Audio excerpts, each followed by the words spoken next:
Om Swastiastu.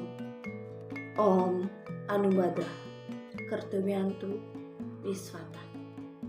Semoga pikiran yang baik datang dari segala penjuru.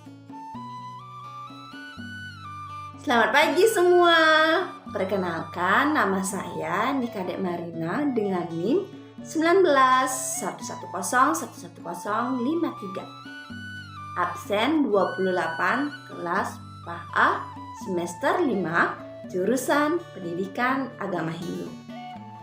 Di sini saya akan melakukan micro teaching tentang metode ceramah dalam proses belajar mengajar. Ada yang ingin tahu? Mari kita ke slide berikutnya. Dadah.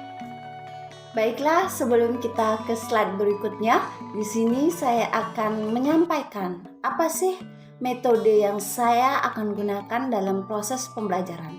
Metode yang saya gunakan adalah metode ceramah.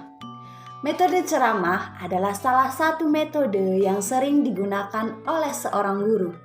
Metode ceramah adalah cara penyampaian materi pembelajaran dengan mengutamakan interaksi antara guru dengan siswa, di mana seorang guru menyampaikan materi pembelajaran melalui proses penerangan dan penuntunan secara lisan kepada siswanya. Proses penyampaian tersebut bisa dibantu atau dilengkapi dengan menggunakan alat bantu seperti gambar, foto, video, dan lain-lainnya. Pernyataan tersebut membuktikan bahwa seorang guru tidak hanya menerangkan dengan bercerita saja, melainkan bisa dilengkapi oleh gambar ataupun video agar peserta pendidik atau siswa tidak jenuh mendengarkan penjelasan dari seorang guru. Alat bantu yang digunakan saat menerangkan materi pembelajaran tidak hanya berfungsi menarik minat siswa, melainkan juga meningkatkan konsentrasi seorang siswa sehingga siswa lebih paham dengan materi pembelajaran yang kita sampaikan. Nah, adik-adik semua, metode ceramah di dalamnya sangat mengutamakan ucapan dari seorang guru. Oleh karena itu, seorang guru jika menggunakan metode ceramah dalam menyampaikan materi pembelajaran harus menggunakan vokal dan ucapan yang jelas agar siswa mengerti dengan apa yang disampaikan dan kalimat yang diucapkan mudah dipahami oleh siswa serta apa yang disampaikan dan kalimat yang diucapkan mudah dipahami. Seorang guru tersebut juga harus tidak monoton sehingga metode ceramah termanfaatkan dengan baik. Artinya bagaimana? Jika kita seorang guru, kita harus bisa mengontrol siswa atau bisa mengemukakan ide-ide yang baru agar siswa tidak jenuh mendengarkan pembicaraan kita. Kita bisa membuat hal-hal yang menarik, membicarakan hal-hal yang diminati oleh siswa atau membicarakan hal-hal yang terkini dalam dunia pendidikan, di mana kita bisa mengajarkan mereka mencari pengalaman baru dan bisa mengajak mereka untuk berpikir kritis. Apa dan bagaimana materi apa yang sedang dibicarakan oleh seorang guru. Terkadang ada guru yang tidak mengerti dengan metode pembelajaran, sehingga ketika seorang guru menerangkan, suara yang dikeluarkan sangat kecil dan tidak bisa didengar oleh semua siswa. Bahkan, ada guru yang saat menerangkan temponya terlalu cepat-cepat atau tidak perlahan-lahan dan juga membuat siswa tidak bisa memahami apa yang dibicarakan oleh guru.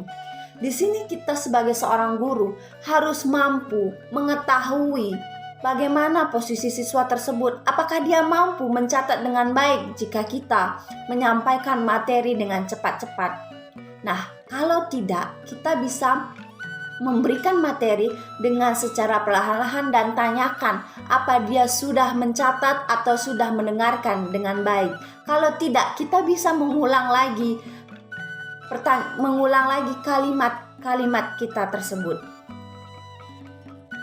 Karena itu, seorang guru harus benar-benar memahami metode pembelajaran dan juga strategi pembelajaran yang lain dengan baik. Nah, keunggulan dari penggunaan metode ceramah salah satunya dapat menghemat waktu, sehingga pada masa pandemi atau pembelajaran online seperti saat ini, metode ceramah menjadi jalan utama dalam menyampaikan materi pembelajaran. Sebenarnya tidak hanya pada saat pandemi atau pembelajaran online saja, namun metode ceramah sudah selalu digunakan pada saat menyampaikan ceramah. Seorang guru juga bisa menyampaikan metode ceramah dalam proses pembelajaran luring di kelas, dan kita bisa mengontrol siswa agar mampu berpartisipasi aktif dalam proses pembelajaran kita. Nah, adik-adik semua, tadi kan sudah dijelaskan bahwa metode ceramah itu seperti apa dan bagaimana. Jadi di sini saya akan menerapkan metode ceramah yang ada dalam proses belajar mengajar.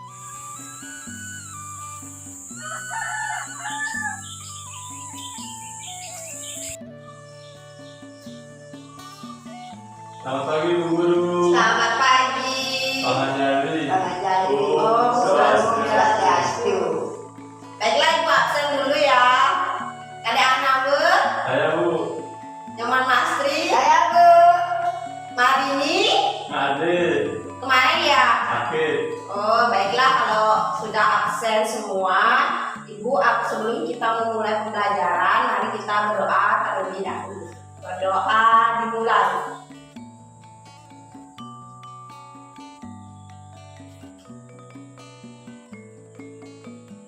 Berdoa selesai.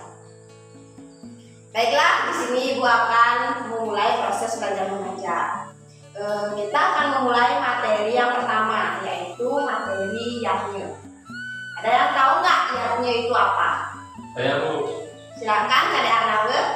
Yatnya adalah persembahan yang tulus ikhlas. Wih, pintar sekali Kak Arnawe.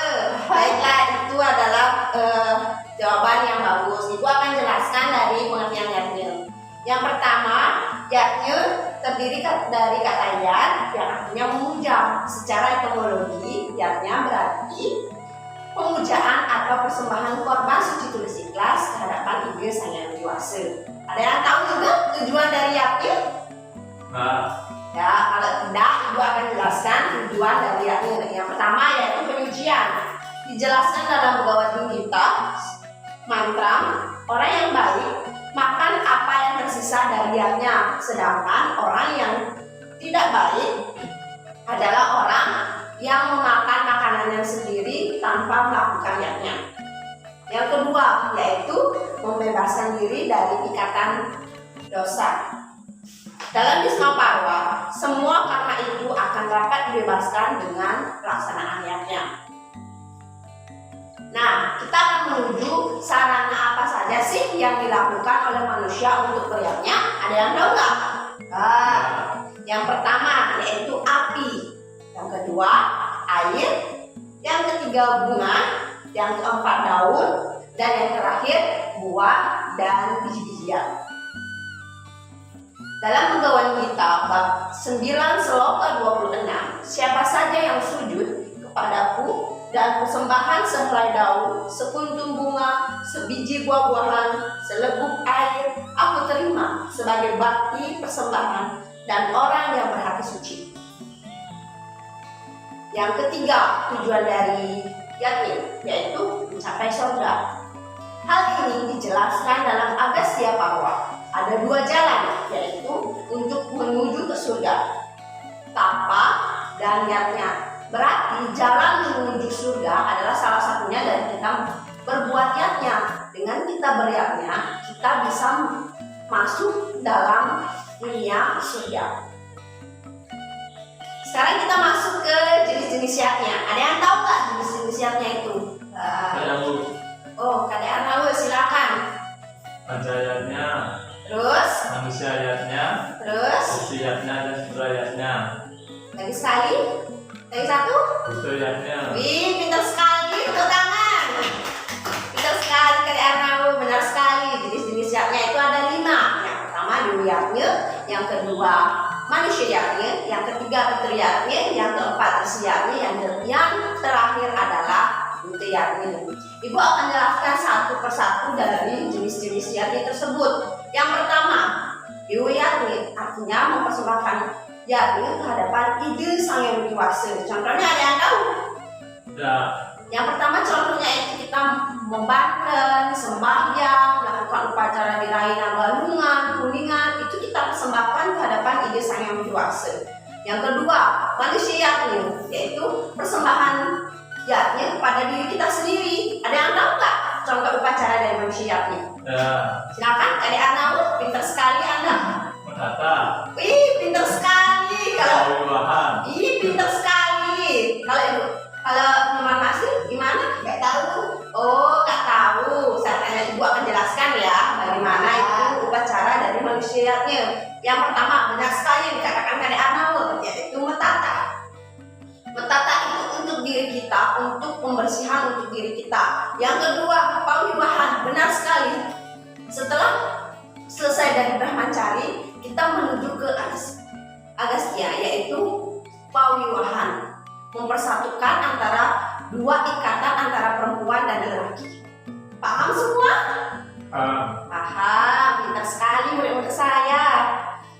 Dan yang ketiga, yaitu fitriyatnya, persembahan diri, persembahan yatnya kepada para leluhur atau para dewi yang kita lebih ketahui di Bali. Ada yang tahu nggak bagaimana caranya mempersembahkan yatnya kepada para leluhur? ya, Tidak. Kalau tidak tahu, Ibu akan jelaskan. Begini caranya. Ada salah satu upacara, yaitu upacara ngaben. Itu sujud bakti kita ke hadapan para leluhur karena telah memberikan kita dan menyayangi kita selama di dunia ini. Itu adalah contoh ngaben, itu adalah upacara dari Fitra Yatnya. Yang keempat adalah resi yatnya. Bagaimana, ada yang tahu nggak gimana kita caranya beriatnya kepada para resi? Ada yang tahu? Tidak. Oke, Ibu akan jelaskan. Untuk mempersembahkan yatnya kepada para resi, setidaknya kita setelah kita umpamanya aturan ke tempat berpura, itu kita biasanya mendanuni. Ada yang pernah mendanuni di sini? Ada. Berarti kan kalau kada itu berdanuni, apakah kada ikhlas apa tidak? Ikhlas. Pintar sekali. Tepuk tangan semua. Oke, kalian tuh murid-murid Ibu yang paling pintar. Oke, jadi Ibu akan jelaskan yang terakhir, yaitu buta yakin. Buta yakin adalah persembahan yatnya kepada para buta. Contohnya, ada yang tahu? Ada yang tahu? Contohnya yaitu kita musegem, musaiban setiap hari. Disinilah kita mempersembahkan yatnya kepada para buta. Tidak hanya pada para dewa saja, tapi kita mempersembahkan yatnya kepada para buta agar dia tidak mengusik kehidupan kita. Nah, jadi kan kita sudah dijelaskan jenis-jenis yatnya itu ada 5 yang disebut dengan panca yatnya. Panca yang artinya 5, yatnya yang artinya pengorbanan atau persembahan tulus ikhlas. Nah, disebutkan juga jenis-jenis yatnya dalam pegawan kita. Dijelaskan ada 5 jenis yatnya, yaitu persembahan utara, yang kedua pengendalian diri atau tapa, yang ketiga aktivitas atau karma, yang keempat harta, benda, kekayaan dan punya, yang kelima ilmu pengetahuan. Nah, di sini Ibu akan jelaskan bagian-bagian dari yatnya. Ada yang dilakukan setiap hari dan ada yang dilakukan sewaktu-waktu, yang disebut waktu dari setiap yatnya. Dibagi menjadi 2, yaitu nitya yatnya dan nai pitika yatnya. Ada yang tahu nggak apa itu maksud dari nitya yatnya? Oke, kalau kalian tidak tahu, nitya yatnya adalah nitya yang dilakukan setiap hari. Yatnya yang dilakukan setiap hari. Ada yang tahu nggak yatnya yang dilakukan setiap hari? Tidak ada yang tahu? Ya. Yatnya yang dilakukan setiap hari. Contohnya kita sembahyang 3 kali sehari, bersesaiban, membantet, itu yatnya yang dilakukan setiap hari. Yang kedua, naik ke yatnya. Naik ke yatnya adalah yatnya yang dilakukan sewaktu-waktu. Kita melakukan upacara yatnya berdasarkan waktu yang telah ditentukan seperti purnama, kajian kliwon, kuningan, galungan. Itu kita lakukan sewaktu-waktu. Jadi sudah jelas kan? Nitya yatnya artinya yatnya yang dilakukan setiap hari. Dan naimitika yatnya adalah yatnya yang dilakukan sewaktu-waktu. Paham semua? Paham. Oke, baiklah. Kita akan menuju ke Tri Manggala Niyatnya. Ada yang tahu nggak Tri Manggala Niyatnya itu apa? Tidak. Baiklah. Tri Manggala Niyatnya dijelaskan bahwa ada 3, yaitu Yajamani, Yajamana, yang pertama, yang kedua penyediaan banten, dan yang ketiga sadaka. Dari penyediaan banten itu dibagi menjadi 2 lagi, yaitu mancagra dan sakti. Oke, baiklah, di sini Ibu sudah jelaskan panjang lebar tentang yatnya. Ada yang ingin ditanyakan? Enggak. Udah? Ya. Coba Kadek Arnaud, ada yang ingin ditanyakan? Ya. Oke, kalau tidak ingin ditanyakan, Ibu akan bertanya pada kalian. Ibu akan bertanya pada murid-murid Ibu yang ganteng-ganteng, yang cantik-cantik. Ibu akan bertanya, dari jenis-jenis yatnya yang tadi dijelaskan ada 5. Contoh upacara pawiwahan termasuk dalam jenis. Manusia yatnya. Wih, pintar sekali. Tepuk tangan semua. Oke, karena Kadek Arnaud dapat poin 1, Ibu akan bertanya kepada Nyoman Nasrin. Apa yang kita lakukan setelah memasak, memasak makanan, apa yang kita lakukan? Episode. Wih, pintar sekali. Tepuk tangan buat Nyoman. Terima kasih karena kalian sudah berpartisipasi dengan Ibu. Kalian sudah mau menjawab pertanyaan Ibu dan mau aktif bertanya untuk Ibu. Di sini Ibu akan selesaikan pembelajaran kita pada pertemuan yang pertama, tapi Ibu akan menugaskan kalian untuk membuat jenis-jenis yatnya dengan upacara-upacaranya. Paham? Coba ditulis Kadek Arnaud jenis-jenis yatnya. PR-nya ditulis jenis-jenis yatnya. Jenis-jenis yatnya dengan upacaranya. Oke, kalau sudah ditulis nanti dikerjakan di rumah, disetor minggu depan. Ya, terima kasih. Ibu tutup dengan mengaturkan Karama Santi. Santi. Tepuk tangan semuanya. Terima kasih ya. Bu Dede.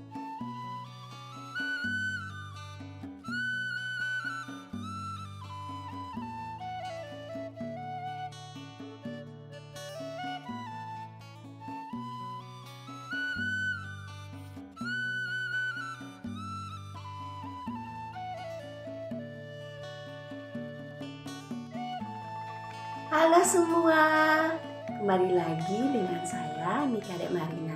Di sini saya akan menjelaskan metode yang saya pakai tadi, yaitu metode ceramah. Metode ceramah merupakan satu cara penyajian bahan atau penyajian bahan secara lisan dari seorang guru. Ceramah yang baik adalah ceramah yang bervariasi, artinya ceramah yang dilengkapi dengan penggunaan alat, media, serta adanya tambahan dialog interaktif antara siswa dengan guru atau diskusi, sehingga proses pembelajaran tidak menjenuhkan. Adapun beberapa kompetensi yang harus diperhatikan guru untuk mendukung keberhasilan metode ceramah dalam proses belajar mengajar adalah 1. Menguasai teknik-teknik ceramah yang memungkinkan dapat membangkitkan minat siswa untuk lebih belajar lagi. 2. Mampu memberikan ilustrasi yang sesuai dengan bahan pembelajaran.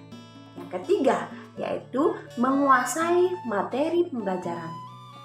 Sehingga seorang guru harus mampu materi-materi yang sudah dikuasai oleh seorang guru.